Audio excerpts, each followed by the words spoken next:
Naitwa Hekima Mwasipu, ni wakili wa Chama cha Demokrasia na Maendeleo kwa maana ya bodi ya wadhamini ya Chama cha Demokrasia na Maendeleo. Shauri leo kesi ilikuwa inakuja kwa ajili ya kusikilizwa kwa maombi ambayo yako mbele ya Jaji Mwanga, na kwa bahati mbaya jaji leo hayupo. Tumetaarifiwa na msajili kwamba jaji hayupo, yuko Mtwara anaendelea na session zingine, na kesi imepangwa tarehe 10 kwa ajili ya kuendelea na kusikilizwa hiyo kesi.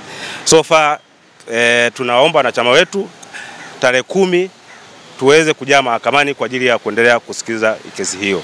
Hayo ndio yaliyojiri leo katika mahakama mbele ya msajili tarehe 10 mwezi wa 7.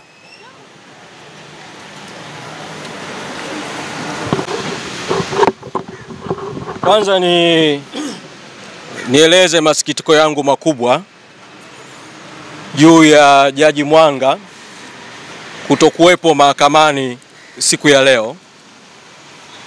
Mtakumbuka kwamba tarehe ya leo aliipanga yeye mwenyewe Jaji Mwanga, kwa alikuwa anafahamu kuhusu ratiba na aliipanga kwa muda mrefu, na alipanga kwa shauri ambalo tarehe 10 mwezi Juni lilipokuja kusikilizwa, lilisikilizwa kwa uharaka, na jaji alionyesha dhamira ya kutaka kulisikiliza shauri kwa haraka tarehe 24 leo. Kitendo cha jaji kutokuwepo mimi na kitafsiri kama ni muendelezo wa jaji kutokutenda haki.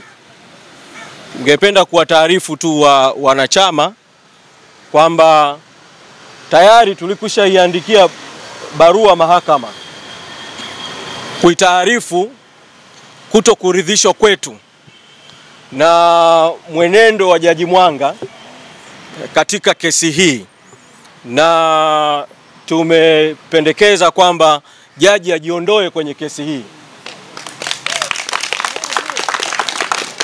Tulitarajia kwamba leo pamoja na mambo mengine swala hilo la jaji kujiondoa lingesikilizwa, lakini jaji hakuwepo leo na imeelezwa kwamba atakuwepo tarehe 10 mwezi Julai. Kwa hiyo yaliyofanyika leo itakuwa ni nyongeza tu. Tutachukua hatua za ziada hapo katikati kuongezea uzito zaidi wa kisheria wa kutaka jaji ajiondoe. Kwa hilo la kwanza ambalo nitaka nilisemee. La pili, ningependa kuwataarifu vile vile wanachama na viongozi kwamba tumewasilisha vile vile maombi mahakamani ya kutaka swala la kuzuiwa chama kufanya shughuli za kisiasa lipitiwe upya na mahakama. Kwa hiyo tunatarajia kwamba na hili lilikuwa lifanyike leo, kwa sababu maombi hayo tumeyawasilisha kwa hati ya dharura. Tulitarajia kwamba leo kusingeendelea kwanza kusikilizwa lile shauri la msingi, kungeanza kwanza kusikilizwa maombi yetu ya kutaka uamuzi ule wa awali wa jaji uweze kuondolewa. Kwa tunaamini kwamba tarehe 10 mwezi Julai shauri hili litakapokuja tena, kabla ya kuanza kushughulika na mambo mengine yote, tutaanza kushughulika kwanza na mambo mawili.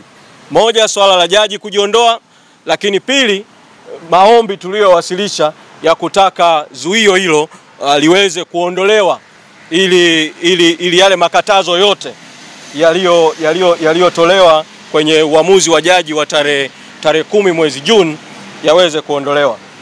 Niseme kwa ufupi tu kidogo kuhusiana na hayo makatazo ambapo makamu mwenyekiti wa chama atazungumza zaidi.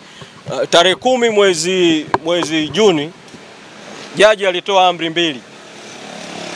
Amri ya kwanza ilimhusu katibu mkuu wa chama na bodi ya wadhamini kuzuiwa kuitisha shughuli za kisiasa au kushiriki shughuli za kisiasa.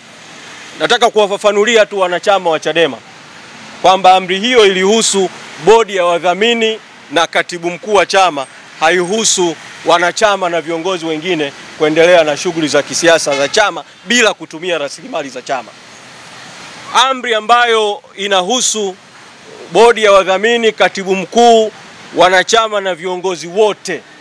Ni amri ya pili ya jaji juu ya matumizi ya rasilimali za chama.